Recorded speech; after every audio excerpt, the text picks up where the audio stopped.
Hi, my name is Mike Danilin, or Misha to use my Russian name. I teach Russian language at New York University and do occasional lecture series dedicated to Russian rock at our Jordan Center for the Advanced Study of Russia. Outside of academia, I'm a rock musician, participating in various projects and running the two of my own, Arizona and MD and the Healers.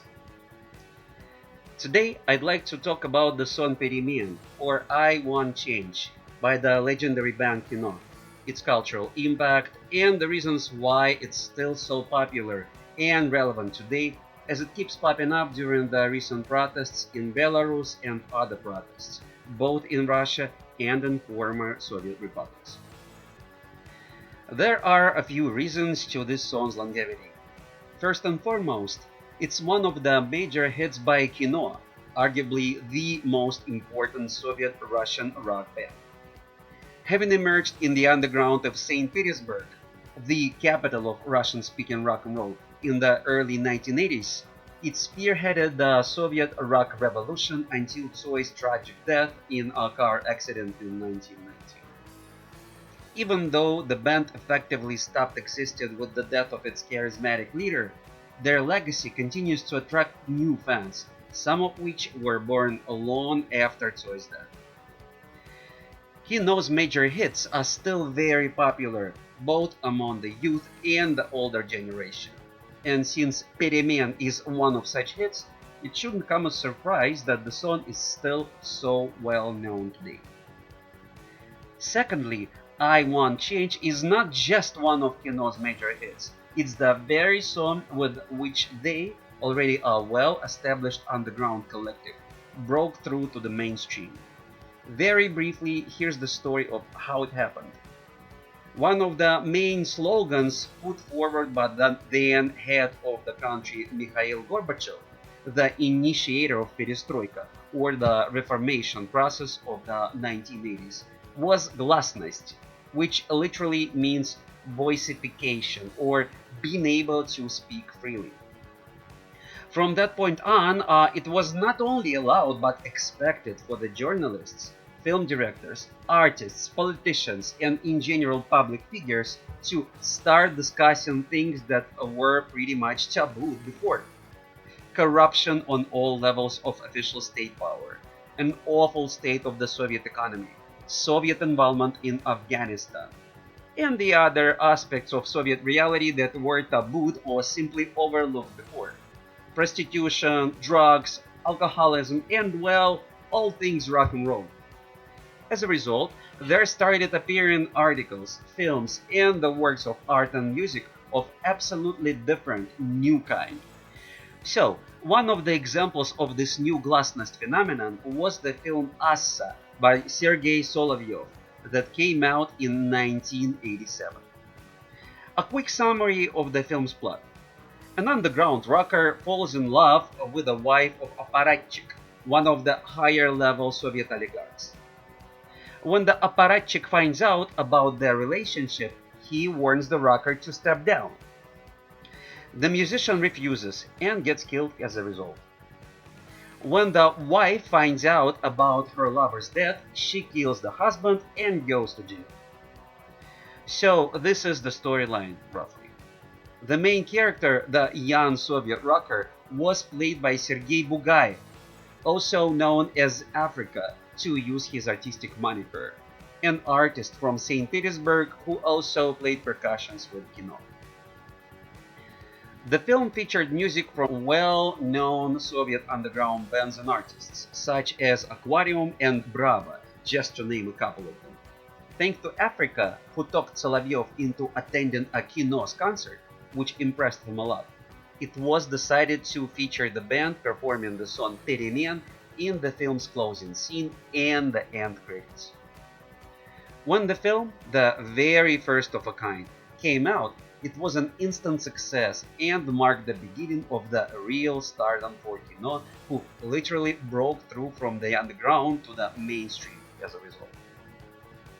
What's especially important here is that Solovyov was probably twice older than Tsoi, a person who belonged to an absolutely different generation having no real knowledge of the emerging Soviet underground rock movement, was so impressed by the song that he featured it in his film, effectively initiating it as the anthem of perestroika.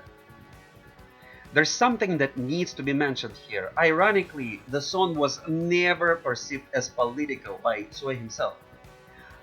Although he never answered questions about the meaning of his lyrics, I'd like to take a liberty and try to guess it, or at least provide my personal interpretation.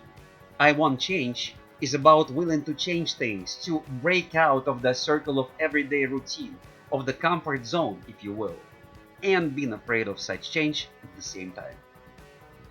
That's the conflict of the song, very internal, very personal. However, that is one of the major characteristics of Tsoi's art.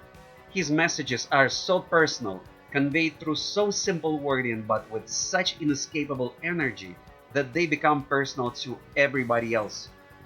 So, this shouldn't come as a surprise that this message of change becomes so relevant for the generations to come. Another important factor behind the song's longevity was the time of its creation, the 1980s, which is labeled by many as the golden age of Russian rock. For the very first time in the entire 70 years of its existence, the country was experiencing a real political and social upheaval. So, as much as Tsoi kept on insisting on the song's internal conflict, the political meaning was still inevitably read into it. The fact that was held by the nature of Tsui's lyrics that are very universal and very open for interpretation. And from that point on, the change in KINO's song has always been associated with the time when it came out, the 1980s, the time of the first real change of such magnitude in the Soviet history. There's another important factor to this song's longevity and in general to KINO's legacy still being so important and relevant even today, 30 years after his death. Tsoi and other KINO members have always been very conscious about staying current and trendy in relationship to what was going on in the Western music scene. They were one of the very few who managed to make their recordings sound comparable in quality with their contemporary Western counterparts.